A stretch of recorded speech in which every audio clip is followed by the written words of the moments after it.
श्री गणेशाय नमः। ॐ श्री सरस्वत्यै नमः। ॐ श्री गुरुभ्यो नमः। गुरुर्ब्रह्मा गुरुर्विष्णुः गुरुर्देवो महेश्वरः। गुरु साक्षात् परं ब्रह्म तस्मै श्री गुरवे नमः।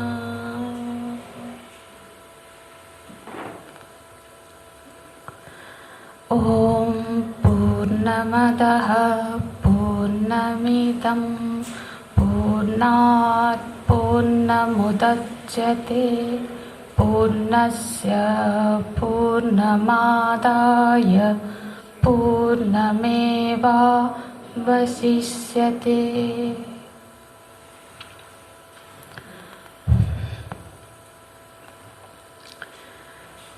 शुक्ल यजुर्वेद के मंत्र संहिता में जो 40वां अध्याय है उसको ईशावास्य उपनिषद कहा जाता है।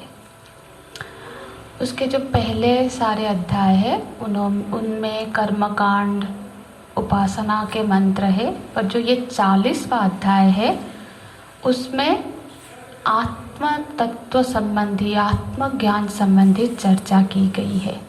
इसीलिए इसको उपनिषद आख्या दिया गया है। और ईशावास्य उपनिषद, इस उपनिषद का जो पहला मंत्र है उसके नाम के आधार पर इस उपनिषद को ईशावास्य उपनिषद कहा जाता है।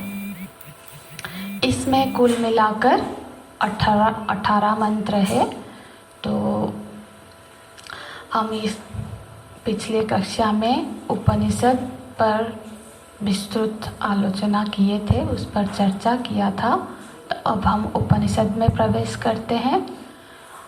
उपनिषद में जो पहले मंगलाचरण होता है, ऐसे तो हर ग्रंथ में आप पहले मंगलाचरण देखेंगे।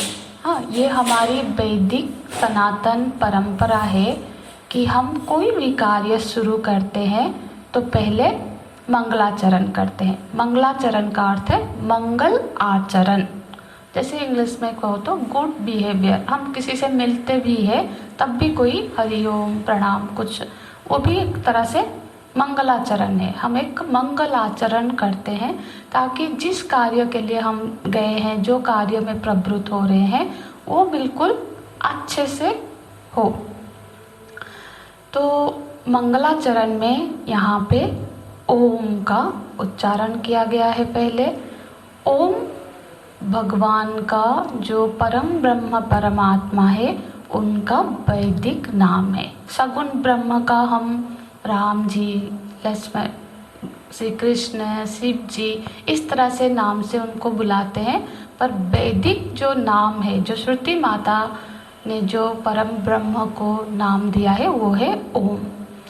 तो ओमकार से 3 बार ओमकार का नाद करना एक मंगल कृत्य माना जाता है। तो उसी ओमकार के नाद के साथ मुख्यतः सारे ग्रंथ का प्रारंभ होता है।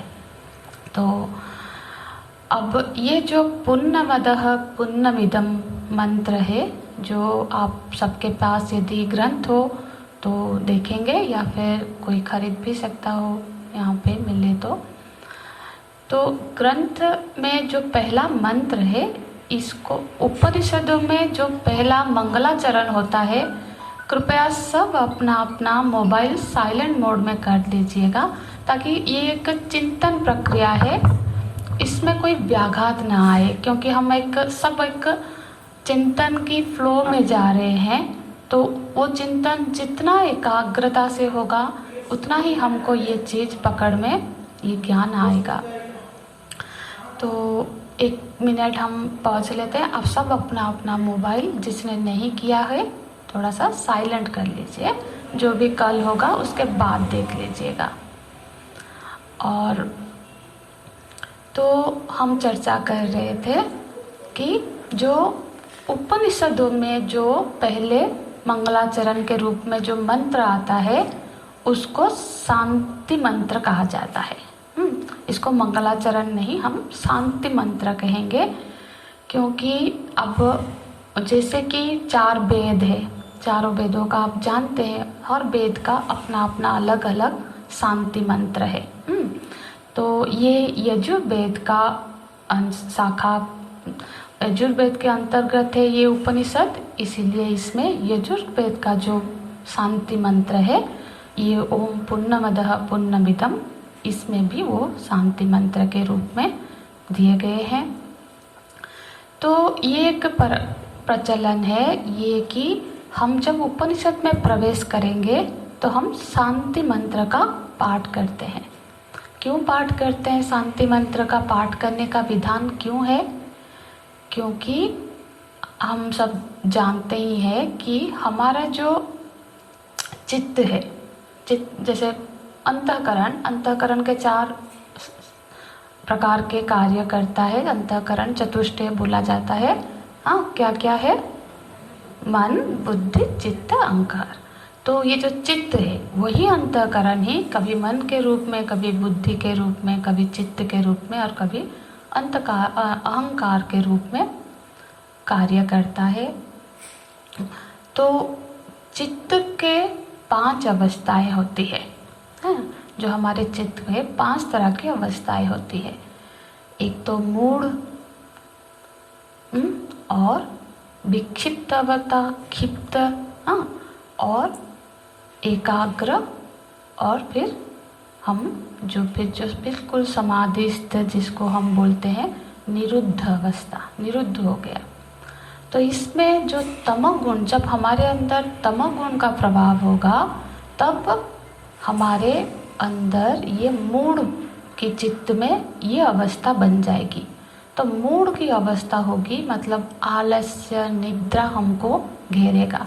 तो आलस्य निद्रा में यदि प्रभावित रहे तो फिर तो हम उपनिषद में प्रवेश नहीं कर पाएंगे, इस ज्ञान को धारण नहीं कर पाएंगे। और दूसरा जो क्षिप्त और विक्षेप, क्षिप्त और विक्षेप दोनों है, ये दोनों ही रजोगुण प्रधानी है। तो इसमें क्या होता है, हम बैठे तो यही है पर मन कहीं और घूम रहा होता है। घर में किसी कार्यों को छोड़ के आए हैं, किसका फ़ोन आने वाला होगा, वो आके पहुंच गया होगा, खाना चढ़ाया था जल गया, मतलब बैठे तो एक जगह पे है पर मन कहीं और बिजी हो गया है।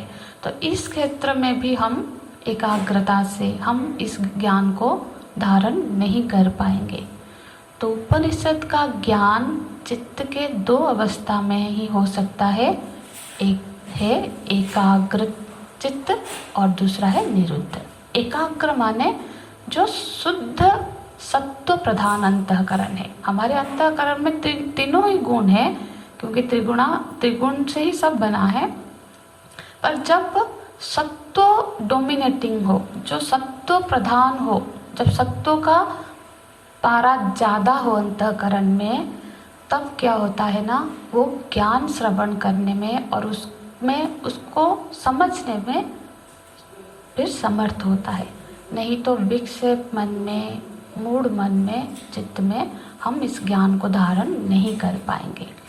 इसीलिए जब हम शांति मंत्र का पाठ करते हैं तब क्या होता है, शांति मंत्र का पाठ करने से ये जो तीनों चित्त की अवस्थाएं हैं वो शिथिल हो जाती है। पूरा खत्म हो जाता है ऐसा नहीं, कुछ देर के लिए, जितने देर के लिए हमारा ये प्रमाण विचार चल रहा है उतने देर के लिए ही सही वो शांत हो जाता है, वो शिथिल हो जाता है।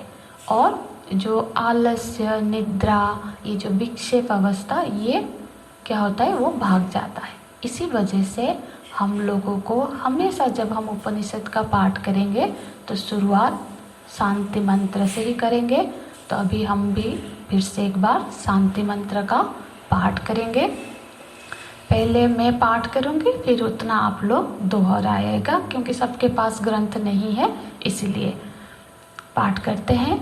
ओम पूर्णमदः पूर्णमिदं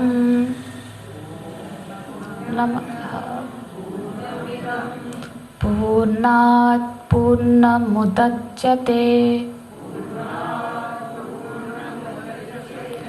पूर्णस्य पूर्णमादाय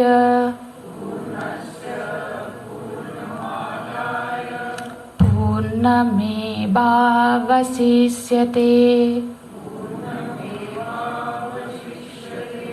ओम शांति शांति शांति।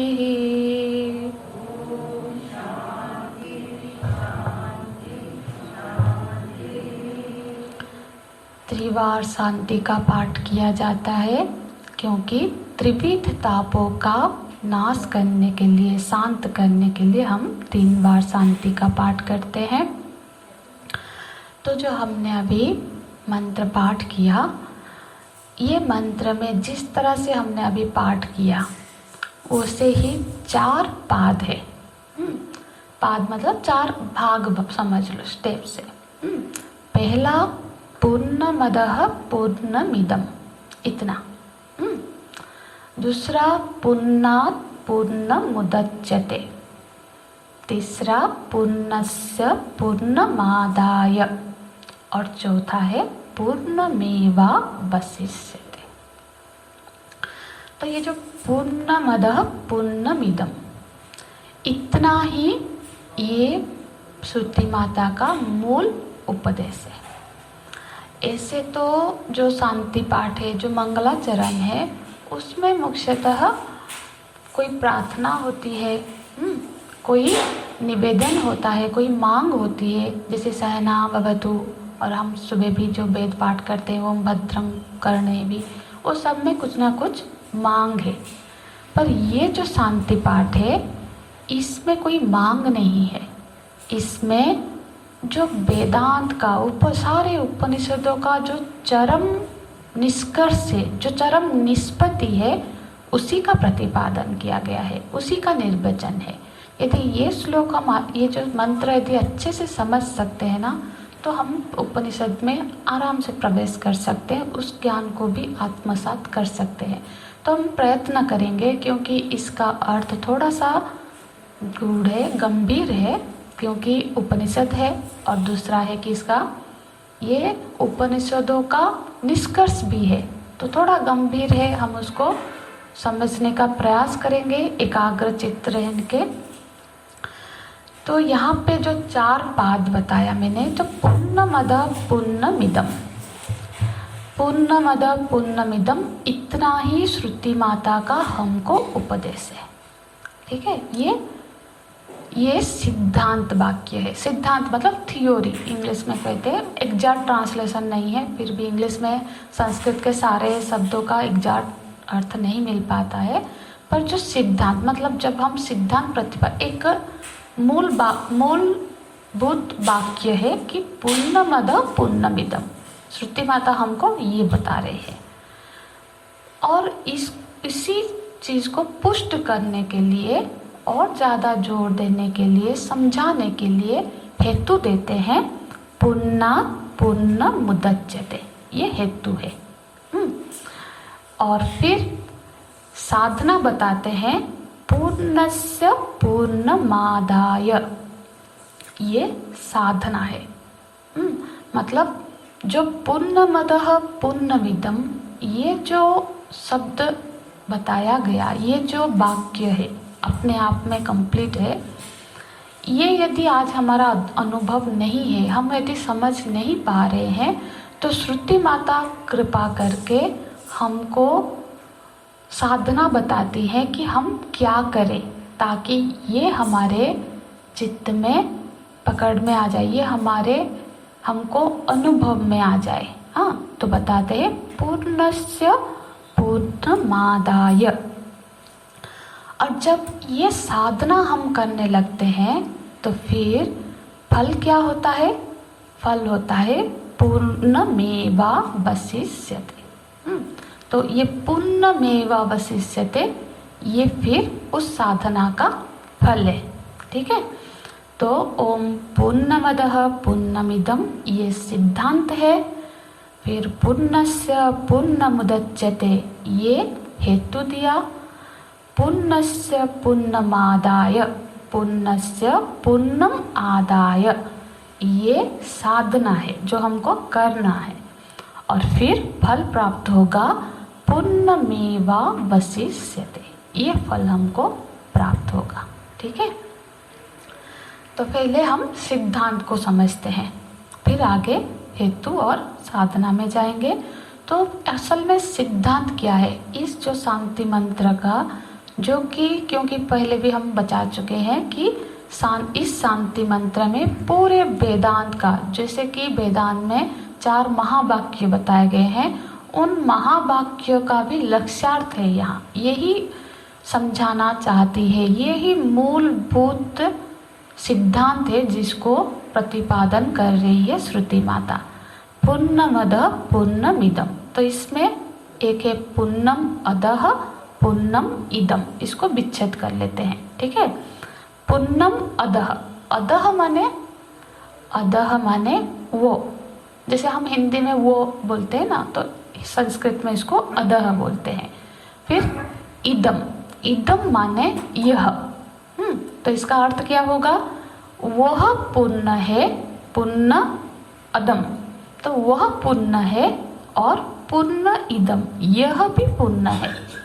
ठीक है, तो वह जब हम कहते हैं तो फिर हमको क्या समझ में आता है, हम जब वह ये शब्द प्रयोग करते हैं तो हमारे समझ में आता है कि कोई वस्तु जो कि दूर है, प्रत्यक्ष नहीं है, बाहर है, कहीं और है ना, इस हिसाब से हम बोलते हैं वो पूर्ण है। तो वो मतलब वो जो परम तत्व परमात्मा है वो पूर्ण है। तो परम तत्व परमात्मा को हम वो क्यों बोलेंगे, क्या वो यहाँ नहीं है? क्या ऐसा भी कोई जगह हो सकती है कि जहाँ परम ब्रह्म परमात्मा ना हो उनका, तो फिर वो मतलब वो तो कोई परोक्ष चीज़ है, ऐसा ही प्रतीत हो रहा है ना, हमको सुनने पे लग रहा है कि वो कोई बहुत दूर है। हम जैसे भी, हम भी ऐसे भी, हमारी आदत भी ऐसी ही है। श्रुति माता तो हमारे समझ के हिसाब से हमको समझा रही है ना। तो क्यों हम वो बोलते हैं, वो मतलब हम जब भी भगवान, हम कोई मुसीबत में भी पड़ जाएंगे ना, ऊपर की तरफ देखेंगे कि भगवान ऊपर ही है, यहाँ नहीं है, हमारे पास नहीं है, तो ऊपर हे भगवान हमारी मदद कर। तो जैसे कि हम भगवान को हमेशा दूर रखते हैं, ये हमारी एक समझ बन गई है, बुद्धि की एक संस्कार बना हुआ है। पर क्या परम ब्रह्म यहाँ नहीं है जिसको हम वो पुण्य है बोल रहे हैं? हाँ, तो वह जो बोलने का अभिप्राय है यहाँ पे दूर है, उस अभिप्राय से वह नहीं बोल रहे हैं श्रुति माता। इंद्रियातीत है। देखो, कोई भी चीज का ज्ञान हमको कैसे होता है, हमारे इंद्रिय से ही होता है ना। हमारे पास 10 इंद्रियां है, 5 ज्ञानेंद्रिया और 5 कर्मेंद्रिया। तो हम जो भी ज्ञान प्राप्त करते हैं वो 5 ज्ञानेंद्रियों से ही करते हैं। तो 5 ज्ञानेंद्रिया क्या है?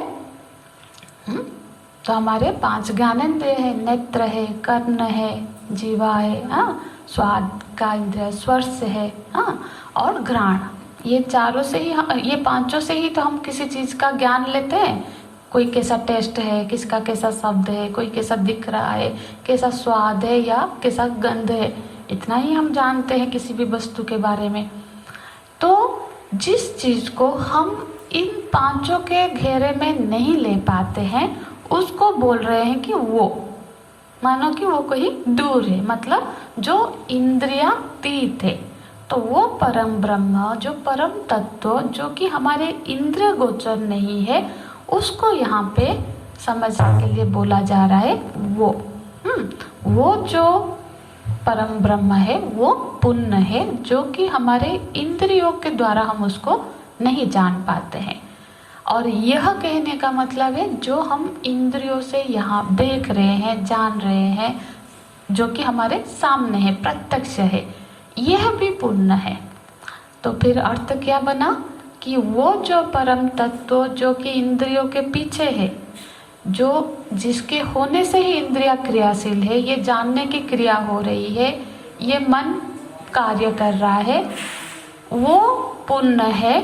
और जिसको हम अपने इंद्रियों से जान रहे हैं, देख रहे हैं, वो इदम रूप जगत भी पुण्य है। तो कितने विभाग हो गए? 2 विभाग हो गए।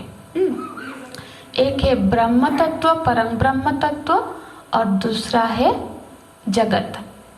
जगत बोलते हैं तो हमको क्या लगता है? जगत मतलब मैं उससे बाहर रखे, हम अपने को उससे बाहर रख के चारों तरफ के चीज़ों को सोचते हैं कि ये जगत है ना। पर जगत की शुरुआत कहाँ से होती है? हमारा मन क्या जगत नहीं है? हमारी बुद्धि क्या जगत का पार्ट नहीं है? तो इदम के रूप में इसमें तो हमारा मन, बुद्धि, अहंकार, हमारा जो ये जीवत्व सब इदम में आएगा। तो 2 विभाग है, एक इदम, एक अदम। अदम में परम ब्रह्म परमात्मा, इदम में पूरा जगत। जगत को मतलब जहाँ से हम जानना शुरू करते हैं, मैं से, जो कि जीव बना हुआ, जीव भाव है, या तो जीव है, बुद्धि है, मन है, इंद्रिया है, मैं, हमारा शरीर है, और बाहर के सारे चीज़ें, ये इदम के कोटि में आ गया। तो ये भी पुण्य है। तो पुण्य है मतलब हम क्या समझते हैं? कंप्लीट पुण्य है। पुण्य का अर्थ हमारे बुद्धि में पुण्य बोलते हैं तो क्या आता है? कोई एक कंप्लीट चीज। हाँ, तो पुण्यता जो होती है, पुण्य का अर्थ होता है जो त्रिविध परिच्छेद रहित तत्व है। जो त्रिविध परिच्छेद शून्य है वही पुण्य है। इस जो शब्द है ना, आप इसको लिख भी लो, इस शब्द पे खूब मनन होना चाहिए। ये शब्द यदि हमारे समझ में, पकड़ में आ गई तो ये मंत्र भी हमारे समझ में आ जाएगी। तो हमारा प्रयास यही होना चाहिए। मैं बिल्कुल स्लो जा रही हूँ क्योंकि मैं जानती हूँ आप में से कुछ लोग हैं जो कि वेदांत के लिए नए हैं। तो जो शायद वेदांत जानते होंगे उनको लगेगा कि ये तो हम, पर सबको लेके चलना है, सबको साथ समझते हुए चीज़ों को चलना है। तो इसलिए हम हर शब्द को अच्छे से समझते हुए ही चलेंगे। तो पुण्य का अर्थ होता है जो त्रिविध परिच्छेद शून्य वस्तु। तो त्रिविध परिच्छेद, परिच्छेद माने क्या समझते हैं हम? जैसे परिच्छेद को यदि ट्रांसलेट करें तो क्या होगा?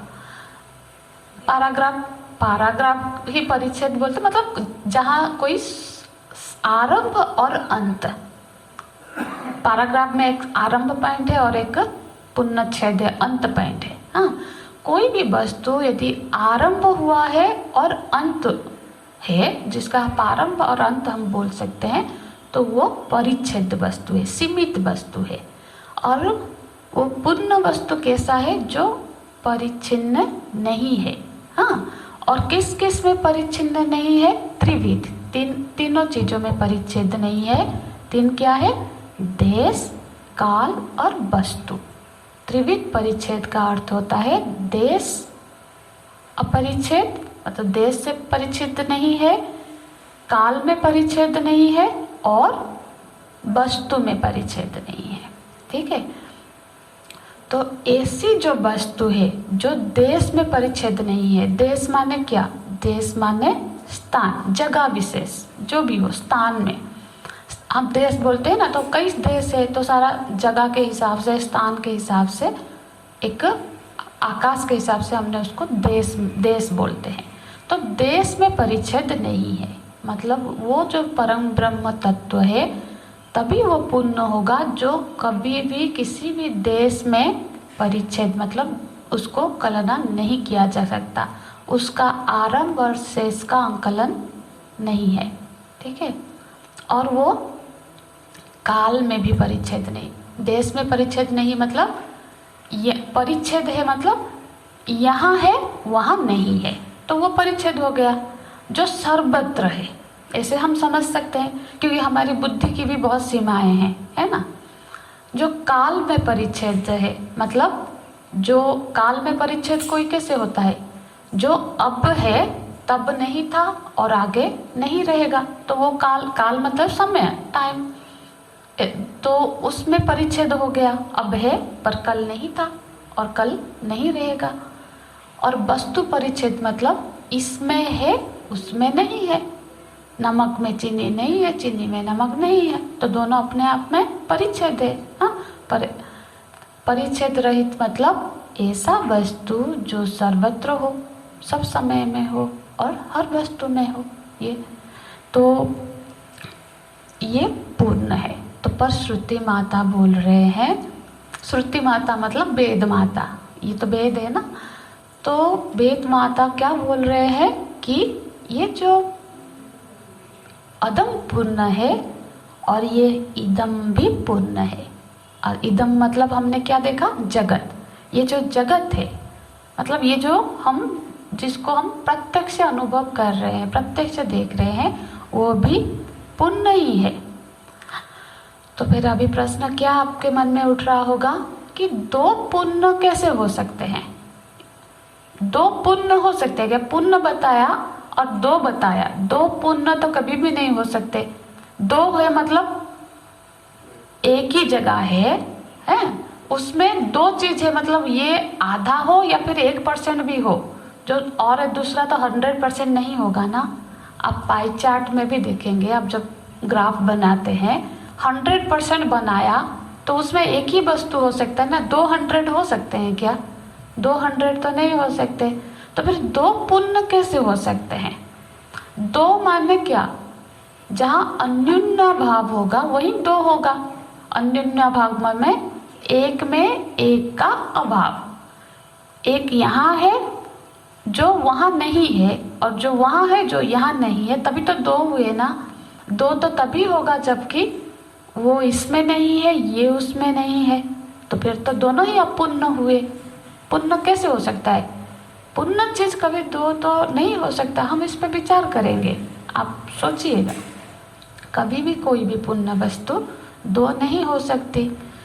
तो फिर इसका अर्थ ये हुआ, जब श्रुति माता बोल रहे हैं कि पुण्य मदः पुण्य इदम, वो भी पुण्य है और ये भी पुण्य है, तो श्रुति माता संकेत क्या कर रही है?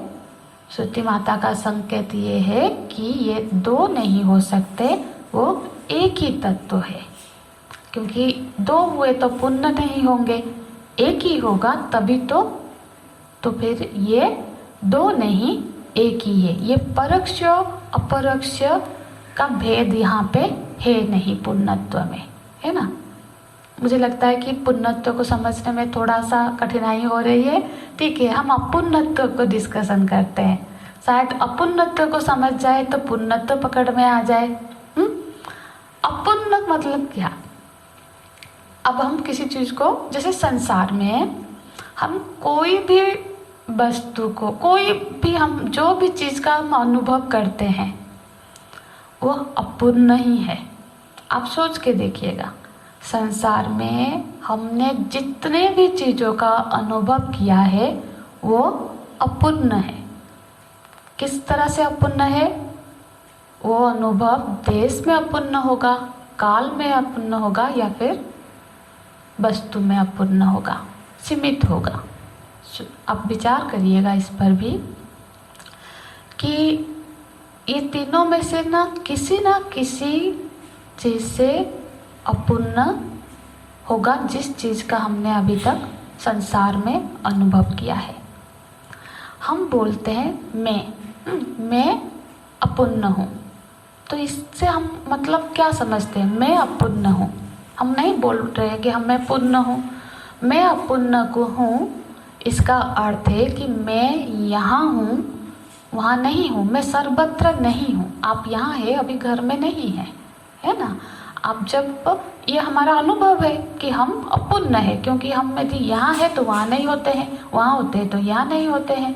हाँ, तो इसका मतलब है कि हम अपूर्ण है। देश अपूर्ण हो गया क्योंकि हम यहाँ है तो वहाँ है नहीं। और हम अब है तो तब नहीं थे, 100 साल पहले हम नहीं थे, आज है फिर कल भी हम नहीं रहेंगे, ये हमारा अनुभव है ना। तो हम काल में भी अपूर्ण समझते हैं अपने को। अब यदि बुद्धि की अपूर्णता का सोचे तो हमारी बुद्धि का देखते हैं। हमारी बुद्धि को क्या बोल सकते हैं हम पूर्ण हैं? हमारी बुद्धि इस वस्तु को जानती है तो उसको नहीं जानती है। सारे वस्तु का ज्ञान हमारे में नहीं है। जो डॉक्टर विद्या जानता है वो इंजीनियरिंग विद्या नहीं जानता है। जो ये जानता है वो नहीं जानता है। तो हमारी बुद्धि बहुत सीमित है। हम कुछ ही चीज़ों का अल्पज्ञ है हम। मतलब ऐसा नहीं कि हम में बिल्कुल ज्ञान रहित है पर सर्वज्ञ नहीं है, सब नहीं जानते हैं। तो इसमें भी अल्पज्ञ, मतलब इसमें भी हमारी अपूर्णता है। अब सामर्थ्य में देखो, हम सामर्थ्य का बोलते हैं ना कि सामर्थ्य हमेशा प्रभाव के थ्रू पता चलता है, किसका कितना सामर्थ्य है, किसका कितना प्रभाव है। सामर्थ्य है तो हम सामर्थ्य में अपूर्ण है। 5 किलो का उठा लेंगे, 50 किलो का नहीं उठा पाएंगे। ये कर पाएंगे, वो नहीं कर पाएंगे। तो सबका अपना अपना सामर्थ्य है, पर हम क्या सारे सामर्थ्य के अधिकारी है? हमारी सामर्थ्य की अपूर्णता है, पूर्ण नहीं है। इसीलिए तो देखो, देश काल वस्तु से हम पूर्ण हैं। इसीलिए आप देखो, जब हम छोटे हैं, हम इसलिए सब हमको लगता है कि हम क्षुद्र हैं, छोटे हैं, छोटा आदमी है। इसीलिए हम जब हमको बड़ा करने का प्रयास करते हैं ना, इसलिए हम ये तीनों पर ही कोशिश करते हैं। हम क्या बड़ा करने का सोचते हैं? देश बड़ा करने का। जगह, छोटा घर था, बड़ा घर लेते हैं तो बड़ा आदमी है ना, जिसका घर बड़ा हो गया। पहले कुछ बीघा जमीन थी, अब तो उसके पास बहुत सारे बीघे जमीन है तो बड़ा हो गया। हम अपने को जब बड़ा करते हैं तो देश को बड़ा करके कभी बड़ा बनने का प्रयत्न करते हैं कि हम बड़ा बने देश के सहारे, क्योंकि देश हमको छोटा बना रहा है। वस्तु, धन के सहारे हम बड़ा बनते हैं। किसके पास धन ज़्यादा है? धन मतलब वस्तु, धन से वस्तुओं की, पहले कम वस्तुएं थी, अब ज़्यादा वस्तुएं के अधिकारी है हम। हमारे पास पहले एक गाड़ी थी, अब 2-4 है। छोटी गाड़ी थी, बड़ी गाड़ी है। तो वस्तुओं के सहारे हम अपने को बड़ा बना रहे हैं। प्रभाव, सामर्थ्य के सारे प्रभाव। पहले ना मेरी बात से 5 लोग सुनते थे, अभी तो बहुत लोग सुनते हैं, मानते हैं। मेरे घर में मानते थे, अब तो पूरा सोसाइटी मेरे को मानता है। इस तरह से हम अपने को भी बड़ा बनाते हैं। तो सामर्थ्य से, प्रभाव से बड़ा बनाते हैं, है ना। ज्ञान से बड़ा बनाते हैं कि जो बहुत पढ़ लिया, कुछ ये भी पढ़ लिया, वो भी पढ़ लिया, तो बहुत जानता है, तो ज्ञान से भी अपने को, तो जहाँ हमको लगता है कि ये चीज़ हमको छोटी बना रही है, उस पर हम कार्य करके उसको बड़ा बना के अपने को बड़ा समझते हैं। फिर भी हम अपूर्ण ही है। क्या सारे चीज़ों, क्योंकि शर्त क्या है पुण्य का? जो त्रिविध परिच्छेद रहित है, तीनों तरह का, जिसमें कोई परिच्छेदता नहीं है ना, एक के भी नहीं, तीनों तरह के। समझने में कठिनाई तो नहीं हो रही होगी? तो जो तीनों तरह के परिच्छेद रहित वस्तु है वो पूर्ण है। तो अपूर्णता का जब हम चिंतन करते हैं तब जाके हमको उस पुण्य की महिमा का ज्ञान होता है, हमको पता चलता है। और श्रुति माता ये घोषणा कर रही है कि एक ऐसी वस्तु है, एक ऐसी वस्तु है जो पूर्ण है, जो किसी भी तरह से अपूर्ण नहीं है, जिसमें किसी भी तरह का परिच्छिन्नता नहीं है। तो एक ऐसी वस्तु है, ये तो हमको आश्वासना है। हम आज जान नहीं पा रहे हैं क्योंकि हमारी बुद्धि की सीमितता है, पर ऐसी वस्तु है और वो वस्तु है ब्रह्म। ठीक है, तो ब्रह्म कैसा है? देश से अपरिच्छिन्न है, देश में परिच्छिन्न नहीं है। देश में परिच्छिन्न नहीं है मतलब, इसको और किस तरह से हम चिंतन कर सकते हैं? देश में परिच्छिन्न नहीं है। देखो, देश में कोई चीज़ है, कोई चीज़ देश में है, किसी भी जगह पे है। जैसे कि ये पुस्तक इस मेज पे है, ठीक है, ये टेबल पे है, तो इससे ये जिसमें है वो उससे बड़ा है। पर जो देश से परिच्छेद नहीं है तो वो देश से बड़ा होगा या नहीं? तभी तो देश से यदि छोटा होगा तो देश, बल्कि इसको ऐसे है कि देश में वो नहीं है, उसमें देश है, ऐसा ही हो सकता है, क्योंकि जो जिसमें है वो उससे बड़ा है, इससे बड़ा चीज इसके ऊपर नहीं रह सकता। तो जो ब्रह्म है, जो देश से परिच्छेद नहीं हो रहा है, सीमित नहीं हो रहा है, मतलब जिसको हम देश सोच पा रहे हैं, जितना आप सोचो वो सारा देश उसमें प्रतीत हो रहा है, उसमें है तो क्या उससे भिन्न होके उसके ऊपर, ये जैसे ऊपर है, मतलब ये दोनों अलग अलग सत्ताएं हैं, ऐसे रहेगा तो दो हो जाएंगे, पर दो भी नहीं है। तो इसका मतलब यही हो सकता है कि ये जो देश उसमें भास रहा है, उसकी प्रतीति मात्र है। थोड़ा सा चिंतन करें, समझ में आ जाएगा कि ये जो देश नाम की वस्तु हम बोल रहे हैं, हम सोच रहे हैं, ये देश उस ब्रह्म में भास रहा है, उस ब्रह्म में ही स्थित है। उससे परे कोई चीज होगी तो फिर उससे अलग होगी तो दो हो जाएंगे, और दो वस्तु हो नहीं सकते, क्योंकि दो वस्तु पूर्ण, एक पूर्ण वस्तु है, मतलब उसके अलावा यदि कोई और वस्तु होगा तो फिर तो ये पूर्ण वस्तु अपूर्ण हो जाएगा। पकड़ में आ रहा है ना थोड़ा? तो देश में अपरिच्छिन्न है का अर्थ है वो देश का अधिष्ठान है। देश उसमें भास रहा है। तो देश परिच्छिन्न तब वो नहीं होगा, देश का अधिष्ठान होगा। जितना देश आप सोचो, इसीलिए ना हमारे पुराणों में, क्योंकि हमारी बुद्धि को उसका इमेजिन भी हम कल्पना नहीं कर पा रहे, क्योंकि हम उसको कल्पना, जो चीज का हमने कभी, हमारे संस्कार ही नहीं है, हम कल्पना कर करके क्या करते हैं कि एक पृथ्वी गोल है, उसको धारण किए हैं शेषनाग। अब शेषनाग भी उनका सेवक है, तो उससे भी बड़े, तो उससे वो बहुत करोड़ों गुना बोल दिया, हो गया। और अब क्योंकि हमारी बुद्धि और कुछ सोच नहीं पाती है ना, तो उसको ऐसे हम सिंबलाइज करके समझने के प्रयत्न करते हैं। तो एक पृथ्वी तो है ही नहीं है, पूरा ब्रह्मांड बोलते, तो ठीक है, पूरा ब्रह्मांड जो है उसको शेषनाग ने धारण किया है, पर शेषनाग किसने धारण किया है? तो ऐसे जो देश की सीमा से हम जब बाहर सोचने का प्रयत्न करें, तो ये देश उस परम ब्रह्म में प्रतीयमान सत्ता है। तो काल में अभी सोचते हैं, काल को हम कैसे डिफाइन करेंगे? हम बोलते हैं तब था अब नहीं है, उस समय और इस समय। तो ब्रह्म काल से तो विभक्त नहीं है, तो फिर जो अनादि, हम क्या बोल, एक शब्द निकाले हैं अनादि, जिसका कोई आदि नहीं है, पर अनादि भी काल वाच्य है।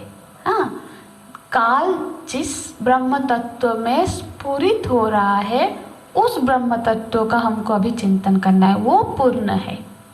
ठीक है, हमारी जब साधना क्या करनी है आएगी, तो उस समय हमको क्या करना है वो समझ में थोड़ा आएगा। अब थोड़ा सा बस जितना ग्रहण हो पा रहा है उतना चिंतन करते हैं। ठीक है, तो जो काल भी जिसमें स्फुरित हो रहा है, वो जो परम ब्रह्म तत्व है वो पूर्ण है। तो देश परिच्छेद अपरिच्छेद है, काल पर अपरिच्छेद है, वस्तु अपरिच्छेद है। वस्तु अपरिच्छेद माने, वस्तु मतलब हम ब्रह्मांड, जो अखिल ब्रह्मांड है, अखिल ब्रह्मांड का जो कारण है, जिससे ये अखिल ब्रह्मांड की उत्पत्ति हुई है, क्योंकि कार्य में कारण भरपूर रहता है। कारण उसको बोलते हैं जिससे जिसकी उत्पत्ति हुई है। जैसे उत्पत्ति जो क्रम होता है, आप सब तो जानते ही होंगे। उत्पत्ति कैसे हुई है? ब्रह्म से पहले त्रिगुणात्मिका, जब माया जगत का भासमान, उसके बाद उससे महातत्व, महातत्व से पंच महाभूत, आकाश से वायु, वायु से अग्नि, अग्नि से जल, जल से पृथ्वी, इस तरह की उत्पत्ति प्रक्रिया हम अध्ययन करते हैं। तो जिससे जो उत्पत्ति हुई है वो कारण उसमें भरपूर है। तो वायु में आकाश भरपूर है। अब अग्नि में आकाश और वायु दोनों तत्व है। इसी तरह से पृथ्वी में पांचों तत्व आ गए। अग्नि जल में आकाश, वायु, अग्नि, जल, ये चारों तत्व है ना। तो ये कार्य कारण का है कि जिससे जिसकी उत्पत्ति होती है वो जो कारण है वो कार्य में भरपूर रहता है। ठीक है। तो फिर यदि ये जगत कार्य रूप है, ये जो अखिल ब्रह्मांड जो कार्य रूप है, इसका जो कारणभूत ब्रह्म है वो इस जगत में भरपूर है। ठीक है। थोड़ा सा हमको चिंतन करना है, क्योंकि ये बार बार चिंतन करने पर ये चीज़ समझ में आने लग जाती है।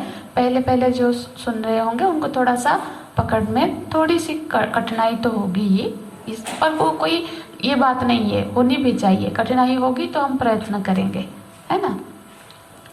तो इस तरह से ये जो ब्रह्म तत्व है वो देश, काल, वस्तु अपरिच्छिन्न है, अपरिच्छेद है। जैसे कि प्रतीति को समझने के लिए ये जो अभी हम प्रतीति को शायद जैसे प्रतीति हो रही है, मतलब हम वेदांत में एक उदाहरण दिया जाता है रज्जु सर्प का।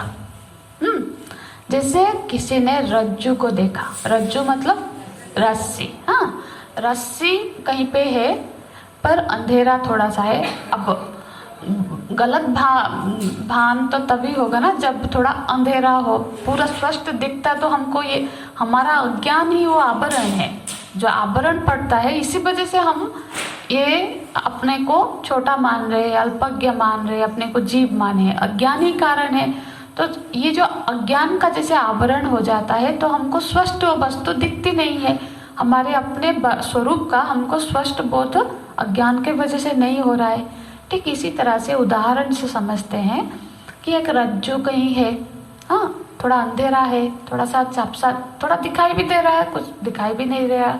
तो कोई जा रहा है तो उसको सर्प का भय हो गया कि वहाँ तो सर्प है ना। तो अब ये जो अध्यास है, देखो सर्प में रज्जु में सर्प का आभास मात्र है, असल में थोड़ी ना सर्प है। तो जो सर्प है वो भी रज्जु है और जो रज्जु है वो भी रज्जु ही है। इसी तरह से जो परम ब्रह्म है वो परम ब्रह्म है और ये जो जगत रूप में भास रहा है सर्प जैसा हमको दिख रहा है ये भी ब्रह्म ही है।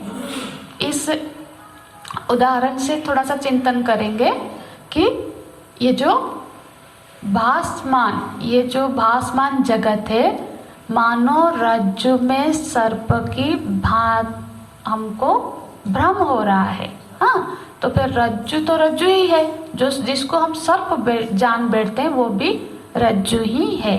तो ब्रह्म ही है और जिसको ये जगत के रूप में हम आज समझ रहे हैं ये भी वो ब्रह्म ही है। रज्जु में सर्प की तरह ब्रह्म में ये जगत भास रहा है, भ्रांति मात्र है, हाँ प्रतीति मात्र है।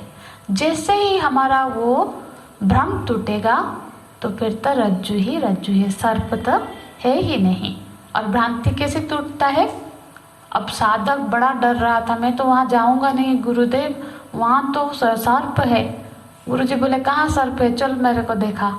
ज्ञान का दीपक लिया और गुरु गए और दीपक वहाँ लगाया तो अरे सर्प तो नहीं, रज्जु ही है। इसी तरह से हमारे अज्ञान के वजह से हम जो इसको जगत मान के इसी पे फंसे हैं कि मेरे बच्चे, मेरा घर, मेरा जगत, ये तो प्रतीति मात्र है, भ्रांति मात्र है। जैसे ज्ञान का दीपक जल जाएगा, जैसे उजाला हो जाएगा, दिखेगा अरे ये तो जगत तो नहीं है, ये भी तो ब्रह्म ही है ना। और यही मूल उपदेश है कि ये भासमान जगत भी पुण्य है और वो जो परम ब्रह्म तत्व है वो भी पूर्ण है, क्योंकि दोनों में भेद नहीं है, दोनों एक ही तत्व है, जिसको हम इदम इदम बोल रहे हैं, इदम देश, इदम काल, इदम वस्तु, वो इदम भी वो ब्रह्म तत्व ही है, जिसको हम इदम मान के जब हमको ज्ञान हो जाएगा, बोध हो जाएगा, तो ब्रह्म के अलावा, उस परम तत्व के अलावा, उस परमात्मा तत्व के अलावा और कोई वस्तु हमको दिखेगी ही नहीं, है ना। वो तो दृष्टिकोण है। अब महाभारत समय में एक कथा सुनी है मैंने, सब पढ़ी नहीं हो, कि जैसे मानो कि समझाने के लिए होगा शायद, कि दुर्योधन को भेजा गया कि एक अच्छा कोई एक अनुष्ठान करना था, तो एक ये काम करवाना है, कोई अच्छा आदमी को ढूंढ ले आओ। दुर्योधन घूम घूम के आ गया, कोई अच्छा नहीं, उसमें ये बुराई है, इसमें ये बुराई है, इसमें ये बुराई है। फिर युधिष्ठिर जी को भेजा गया कि ठीक है, सब बुरे हैं तो कोई अच्छा बुरा ही ढूंढ के ले आओ जिससे कि करना है। तो वो भी खाली आता है, अरे कोई तो बुरा मेरे को दिखा नहीं। तो यहाँ अच्छा बुरा नहीं, दृष्टिकोण है ना। जैसे ही हमारी दृष्टिकोण बदल जाएगी, सब ब्रह्म ही है, ये वस्तु है, ये देश है, ये व्यक्ति है, ये मैं हूँ, ये तू है, ये पराया है, ये मेरा पराया सब मिट जाता है जब ब्रह्म का बोध हो जाता है और सब में ब्रह्म तत्व का ज्ञान हो जाता है। तो ये जो प्रमाण विचार हम कर रहे हैं, ये जो श्रवण कर रहे हैं, इस अज्ञानता को मिटाने के लिए, इस जो मैं मेरा तू तेरा भाव को मिटाने का ही प्रयास है। जब ये ज्ञान हो जाएगा तो ये मैं मेरा तू तेरा जो सारे क्लेश, सारे दुखों का जननी है, वो ही मिट जाएगा। हमने उपनिषद की शब्दों की व्याख्या में उसका पढ़ा ना। हाँ, सद्ध शब्द का क्या क्या अर्थ है? सद्ध जो धातु है जिससे उपनिषद बना है, गति बताइए, किसी ने जाके लास्ट टाइम, हाँ गुड, गति अवसाद विसरणे। थोड़ा थोड़ा पढ़ा करिए, नहीं तो आगे का क्लास ना सब एक साथ एक से एक लिंक है ना। थोड़ा सा आज का देख लेंगे तो फिर क्या होता है ना, दूसरे में यही बातें आएगी, थोड़ा समझ में आएगा। हाँ, इसलिए थोड़ा नोट कर लिया करिए, यहाँ नहीं तो जाके ही तुरंत थोड़ा नोट कर लेंगे, तो फिर नेक्स्ट क्लास में वो और ज़्यादा हमको खुल जाएगा। प्रश्न भी आते हैं तो नोट करिए, प्रश्न भी पूछिए, पर अल्टीमेटली ये होना चाहिए, अपना समय दे रहे हैं तो हम समझ जाए, है ना, उसी में ही सार्थकता है। नहीं तो फिर तो सिर्फ ज्ञान विलास मात्र है, बोला सुना और गया। तो थोड़ा तो इससे जो विसरण है, जो ध्वंस हो जाता है, जो सद्ध धातु का हमने जो 3 अर्थ पढ़ा था कि गति, अवसाद और विसरण। तो गति मतलब ये उपनिषद, जो ये ज्ञान जब हो जाता है, हमारी दृष्टि कौन बदलती है, कैसे ये हमको उस गति में जो हमारा स्वरूप अवस्थान है, उस गति में पहुंचा देता है। मतलब हमें अपने पूर्णत्व का ज्ञान हो जाएगा, है ना। दूसरा, ये हमारे अज्ञान का नाश कर देगा। जब अज्ञान मिट जाएगा तो फिर सर्प नहीं दिखेगा, रज्जु ही रज्जु है। हाँ, अज्ञान का नाश करता है। और अवसाद मतलब जो हमारे ताप है, त्रिताप है, भौतिक, अधिभौतिक, आध्यात्मिक, जो सारे क्लेश है, दुख है, हाँ, उसका शिथिलीकरण कर देता है। वो दुख और हमको नहीं सताता है, तो वो फल घटेगा। तो अब थोड़ा सा क्लियर हुआ होगा, पुण्यमिदम, ये जो मूल है कि वो भी पुण्य है और इदम रूप ये जगत भी पुण्य ही है, क्योंकि ये इदम रूप जगत भी उस ब्रह्म, उस परम तत्व ब्रह्म में ही भास रहा है, वही ब्रह्म तत्व ही है। तो ये रहा सिद्धांत वाक्य। तो हमने पहले क्लास की कक्षा की पहले हमने ये चर्चा की थी कि इस मंत्र को 4 पार्ट में भाग हुआ है। पहला था सिद्धांत और दूसरा है हेतु। पर देखो श्रुति माता तो चाहती है कि मैं इतना बोलूं और हम इतने अच्छे अधिकारी हो कि हम समझ जाए, पर हम है नहीं इतने अच्छे अधिकारी, तो कभी कभी हमको एक बार से समझ में नहीं आता है। तो वो तो माता है, तो हम पे कृपा करके फिर हेतु देती है। हेतु मतलब कारण।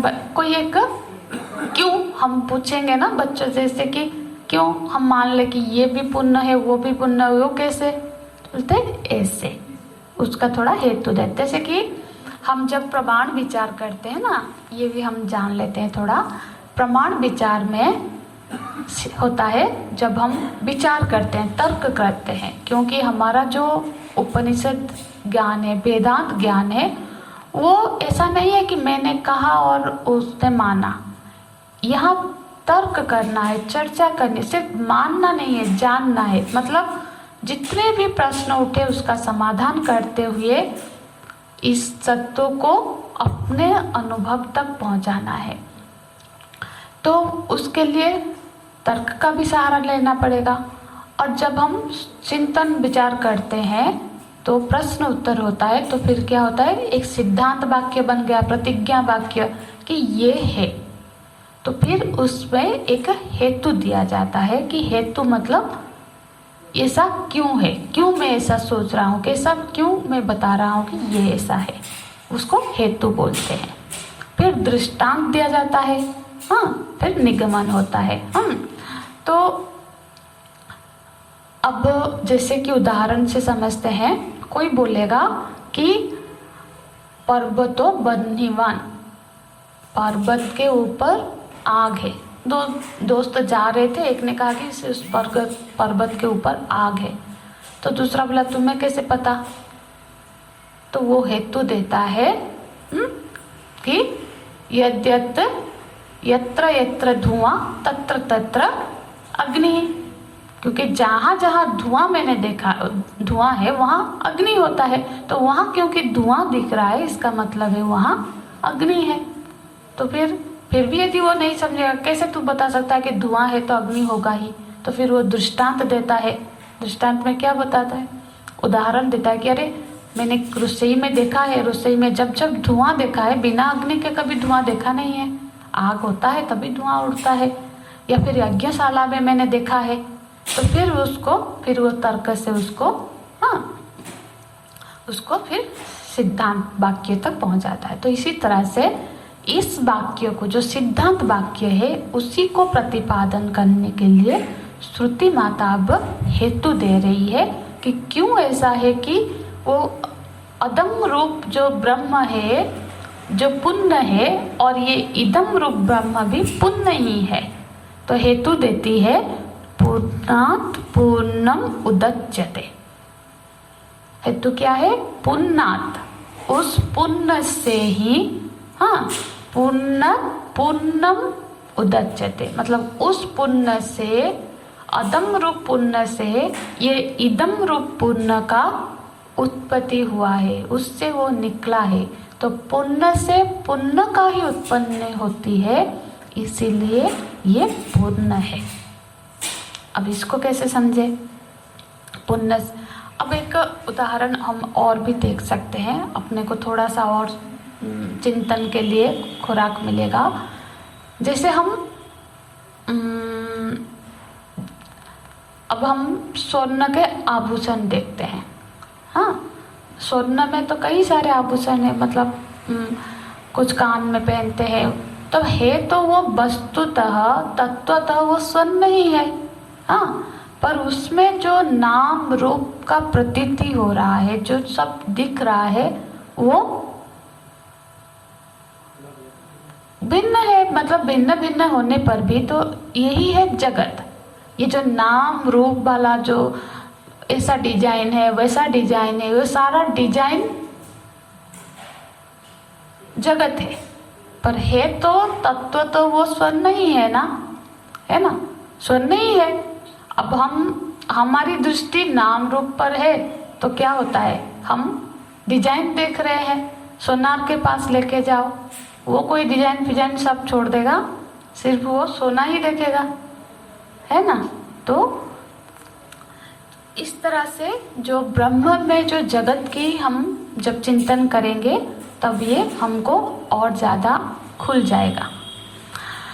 तो अब ये हेतु में श्रुति माता बोलते हैं पुण्णात् पुण्यम उदच्यते, पुण्य से पुण्य की उत्पत्ति हुई है। जैसा कि हमने चर्चा की थी कि कारण से कार्य की उत्पत्ति होती है, तो कार्य में कारण भरपूर रहता है।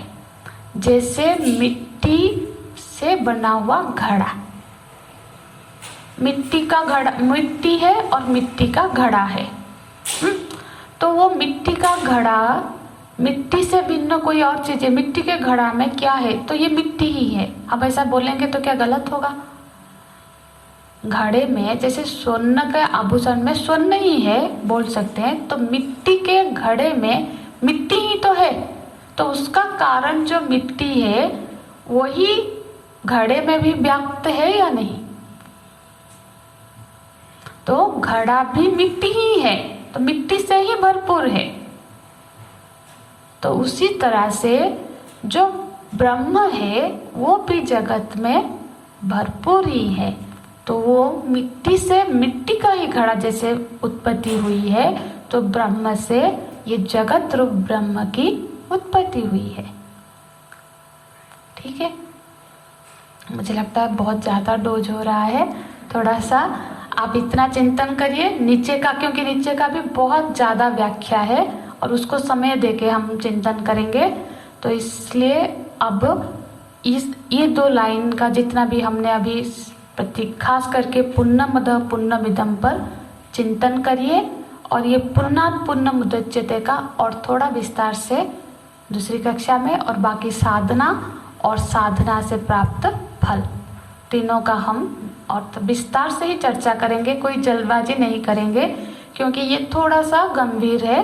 एक बार पकड़ में आ जाए तो बड़ा आनंद है, क्योंकि ये ज्ञान का ऐसा, और बाकी जो श्लोक है वो भी, वो जो मंत्र है उपनिषद के, वो सब भी हमको आराम से समझ में आने लग जाएंगे।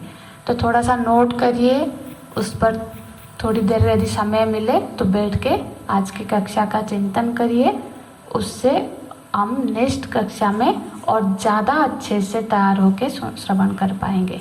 हरि ओम तत्सत। ओम पूर्णमदः पूर्णमिदं पूर्णात् पूर्णमुदच्यते पूर्णस्य पूर्णमादाय पूर्णमेवावशिष्यते। ओम शांति शांति शांति। हरि ओम श्री